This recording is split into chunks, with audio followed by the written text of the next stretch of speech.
Olá, pessoal, sejam bem-vindos ao nosso terceiro bimestre e a disciplina de nutrição, em que a gente vai estar dando continuidade e está abordando agora os micronutrientes. A gente viu no final do segundo bimestre os macronutrientes, né, os carboidratos, as proteínas e os lipídios, e agora a gente vai ter uma abordagem sobre as vitaminas e os minerais.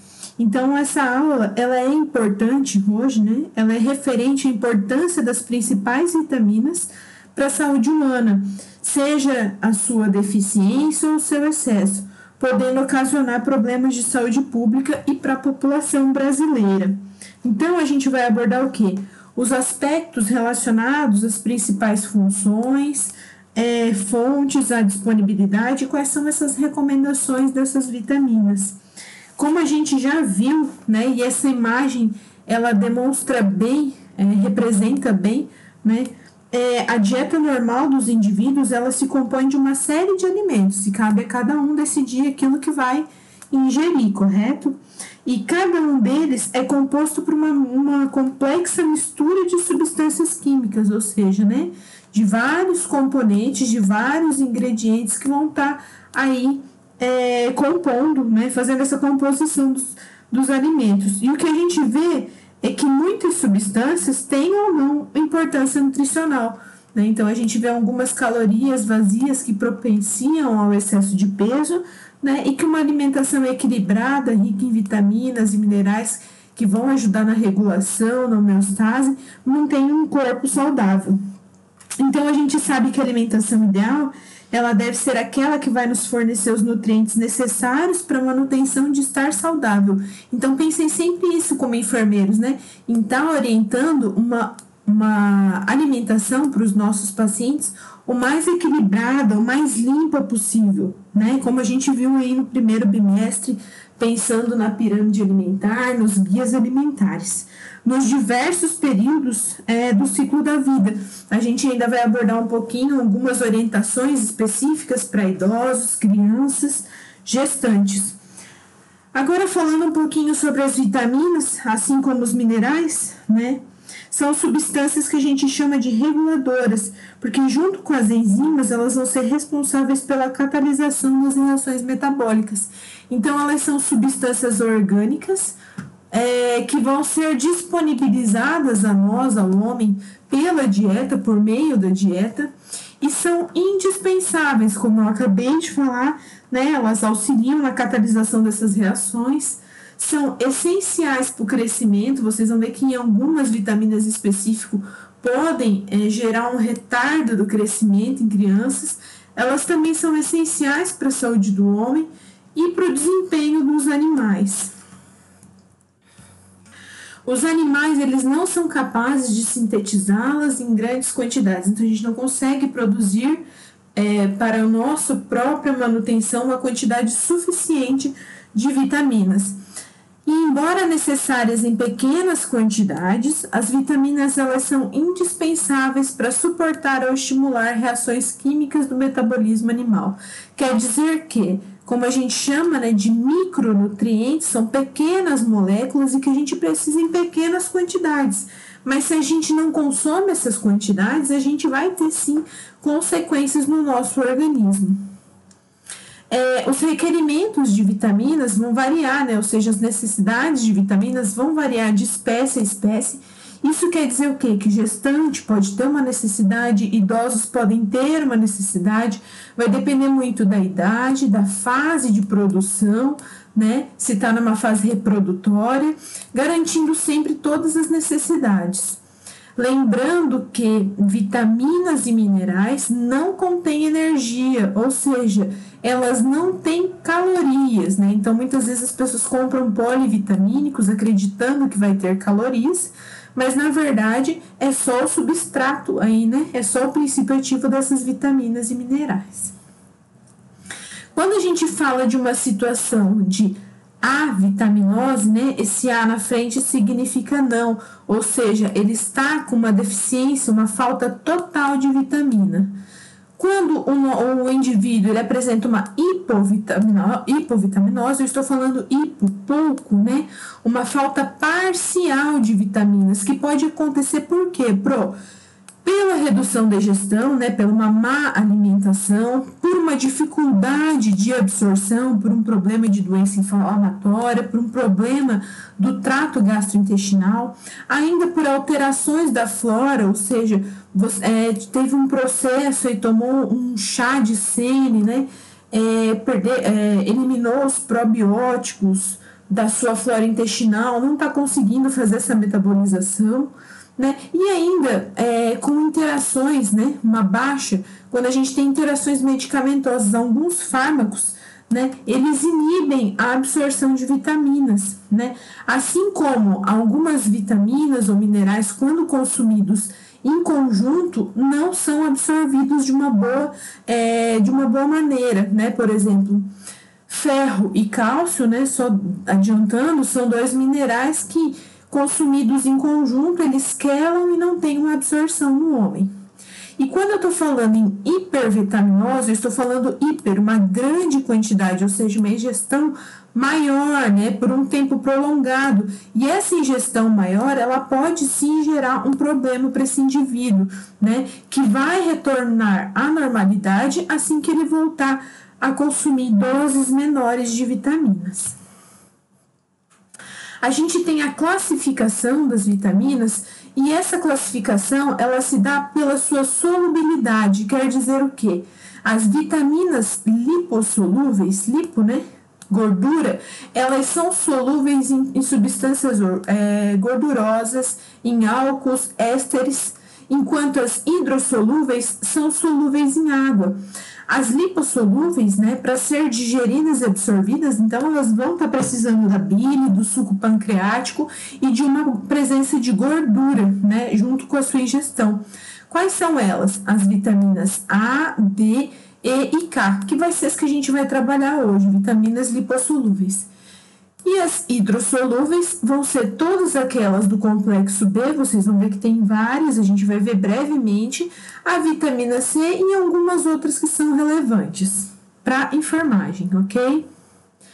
Aí a Pro fez um quadro, né, resumindo as principais vitaminas, né, e as principais funções dessas vitaminas, né? Vitamina A também é chamada de retinol, né? Então todas vocês vão ver que tem aqui para formação e proteção da pele e mucosas, especialmente, tá? Para a parte ocular. Pensem lá que a gente tem a nossa visão, a gente tem dois tipos de células que são receptoras, os cones e os bastonetes, então eles auxiliam nessa acuidade visual, nessa melhora visual.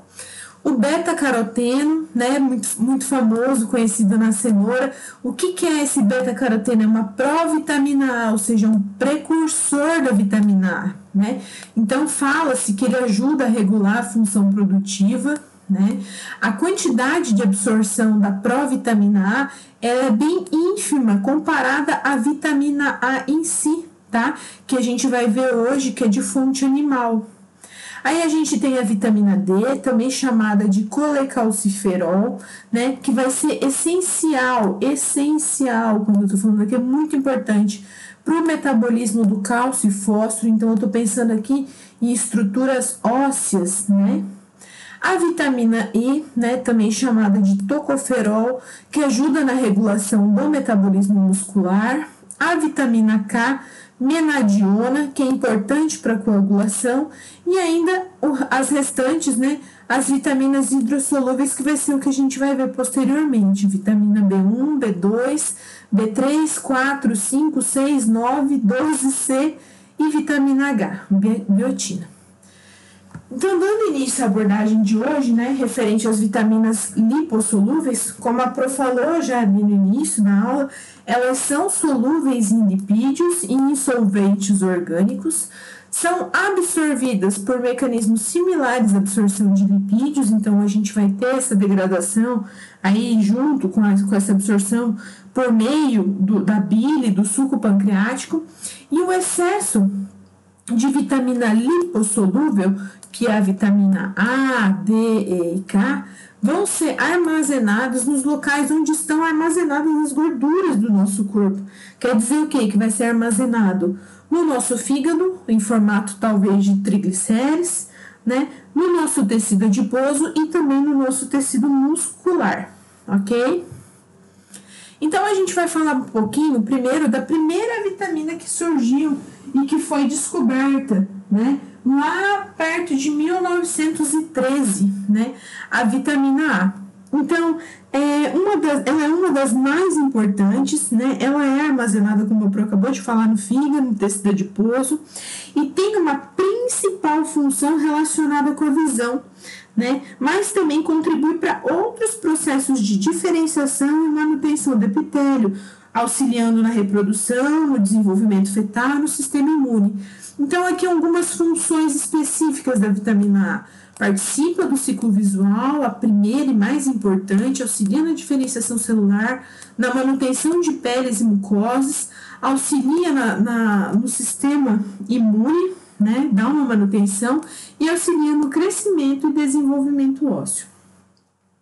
O que a gente vê? Quando o indivíduo ele apresenta alguns sinais de deficiência dessa vitamina A, ele pode ter problemas visuais, já que é a principal, né, função dela, principalmente distúrbios relacionados à percepção de cores, de secura nos olhos, de sensibilidade à luz.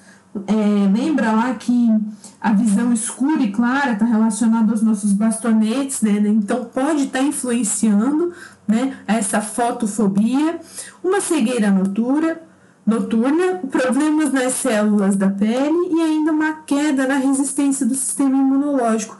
Então, olha o quanto essa vitamina ela é importante para o nosso organismo, além de alterações relacionadas à nossa pele, né, as características da nossa pele, né, como uma falta de coloração, de pigmentação.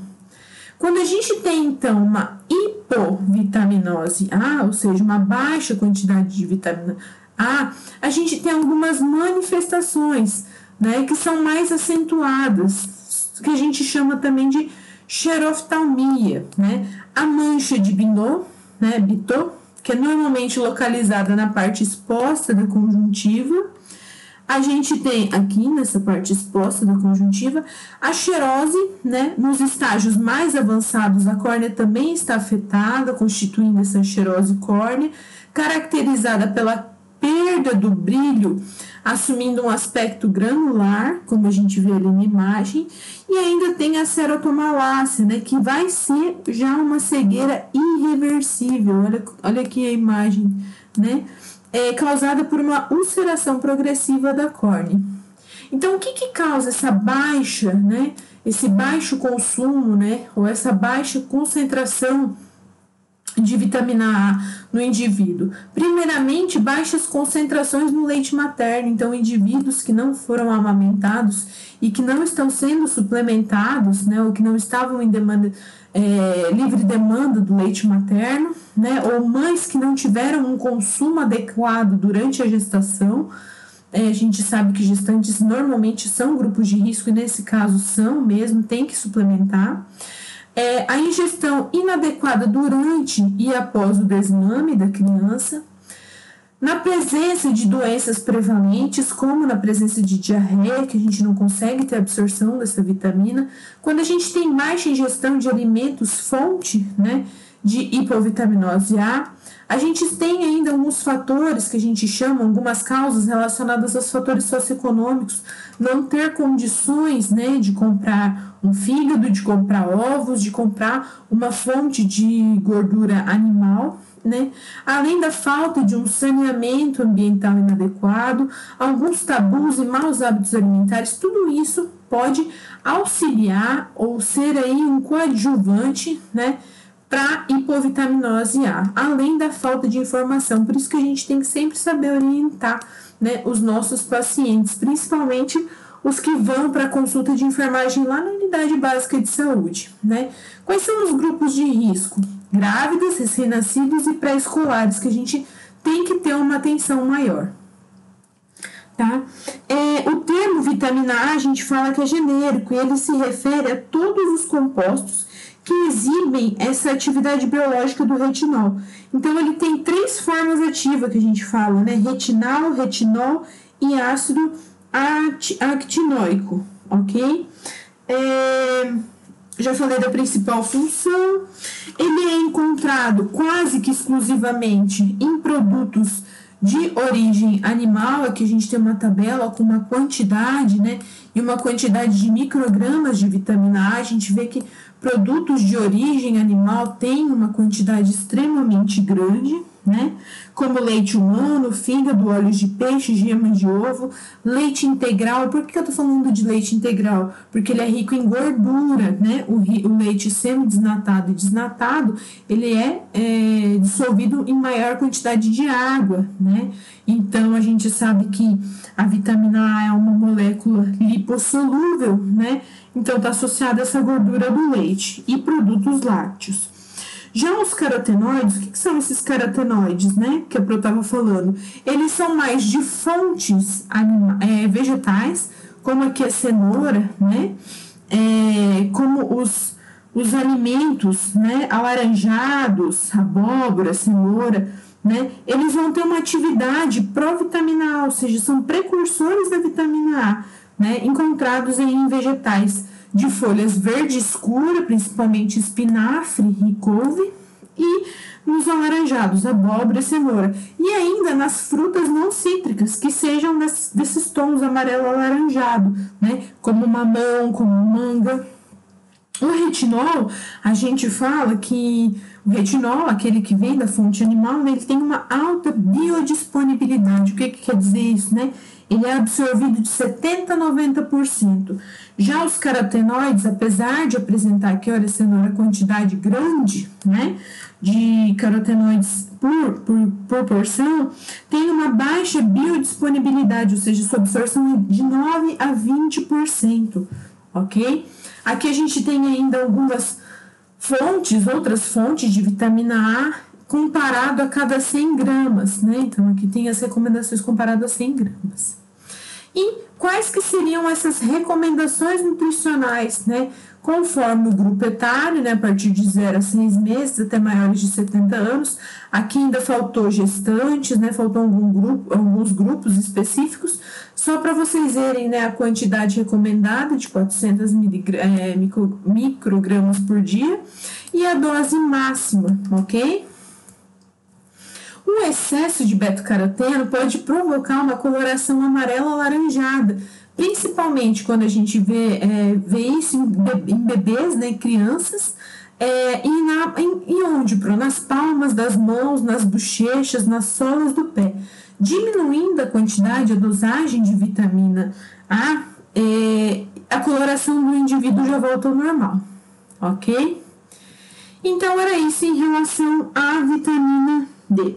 A vitamina A. Importante falar que ela é degradada rapidamente, né, pela luz, por meio do oxigênio e de ácidos, porém ela é resistente a altas temperaturas e ao calor, né? Ou seja, ao cozimento. Então, quando a gente cozinha cenoura, quando a gente cozinha abobrinha, quando a gente cozinha um ovo, a quantidade de vitamina A não se perde. Agora, expor esses alimentos a a luz, a ação do oxigênio, já perde um valor maior dessa vitamina A.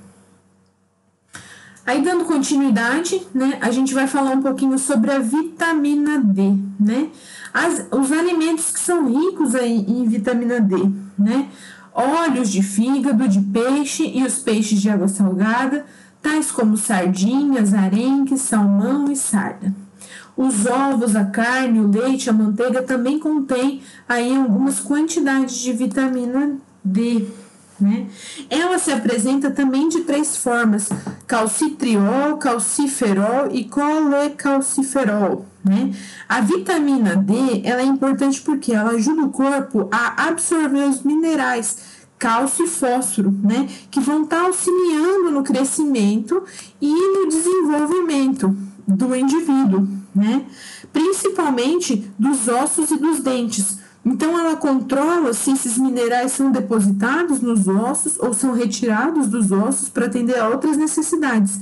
E se esses minerais são mais retirados do que colocados, os nossos ossos podem ficar fracos, né, moles. Então, a vitamina D faz com que os rins liberem cálcio e fósforo quando o corpo está precisando. Uma das consequências disso é até o baixo consumo de vitamina D, né, a baixa dosagem de vitamina D, é o raquitismo, né, é uma mineralização insuficiente dos ossos, um retardo do crescimento nas crianças, o raquitismo. Né? A vitamina D, então, ela faz com que os rins liberem esse cálcio e esse fósforo quando o corpo está saturado ou retenham quando o corpo está esgotado. A vitamina D, ela ainda tem uma capacidade de dar mais vigor aos músculos, então fala-se que pessoas que têm um cansaço de final de tarde, ali a partir das 17 horas, é decorrente de uma deficiência de vitamina D, tá? Então, ela age diretamente na homeostase óssea, sendo essencial para manter esses níveis de cálcio e fosfato no sangue, que por sua vez são necessários para essa mineralização do osso, para a contração muscular, para a condução neural, para a função geral do organismo, tá? As principais fontes de vitamina D, como a Pro acabou de falar aqui, são os óleos de fígado, os derivados de leite, e a gente estima que cerca de 80% da vitamina D ingerida seja absorvida, tá? Pelo organismo, pelo nosso organismo. Aqui a gente tem umas dosagens, né? A biodisponibilidade em alguns alimentos, né? Aqui a deficiência, né, que a Pro falou, né, por causa dessa função primordial aí que ela tem, né, nessa absorção dos minerais de cálcio e fósforo, pode, consequentemente, gerar um raquitismo, uma osteoporose, uma osteomalácia, dor nos ossos e ainda alguns espasmos musculares. Então, crianças podem ter retardo do crescimento decorrente da falta da vitamina D. Né? E o excesso de vitamina D, né, pode ocorrer com um aumento de concentrações de cálcio no sangue, e isso pode gerar algumas calcificações de alguns tecidos moles. Quais seriam esses tecidos moles? Rim, pulmões, né, coração e até mesmo tímpano do ouvido. Então, assim, a vitamina D, ela é extremamente importante, né? Adultos têm que estar dosando, o ideal é que esteja acima de 20, né? Mas um excesso, né, mais de 50 mil unidades, tem que se prestar atenção e diminuir essas concentrações. A gente sabe também que por meio da exposição solar a gente consegue aí ter essa produção endógena de vitamina D, né, que é extremamente importante aí para o nosso organismo. Aí, em relação à vitamina E, né, a vitamina E, ela ajuda a prevenir o dano celular. Por quê? Porque ela vai inibir a peroxidação lipídica, né? O que é isso, né? Ela vai auxiliar na proteção das membranas contra a destruição da ação oxidativa, né? Então, a gente fala que a vitamina E é o quê? Se eu estou falando em uma ação, né, um potente ação contra a destruição oxidativa, ela é um potente antioxidante de membranas, tá? Então, ajuda a prevenir essa formação de radicais livres, melhora a circulação sanguínea do indivíduo, regenera tecidos e é útil no tratamento de seios fibrocísticos, tensão pré-menstrual. Então, a vitamina E é extremamente importante, também falando dessa vitamina lipossolúvel. Essas propriedades antioxidantes vão estar ajudando, inclusive, a prevenir doenças como câncer, como doenças cardíacas, derrame, catarata, e vão estar protegendo as paredes da artéria para que o colesterol ruim, né, que o LDL, seja oxidado. Então, essa ingestão de vitamina E pode auxiliar muito, e especialmente os homens, né, com o câncer de próstata, tá? Tem alguns estudos recentes falando dessa associação, né, dessa importância desse consumo para prevenção.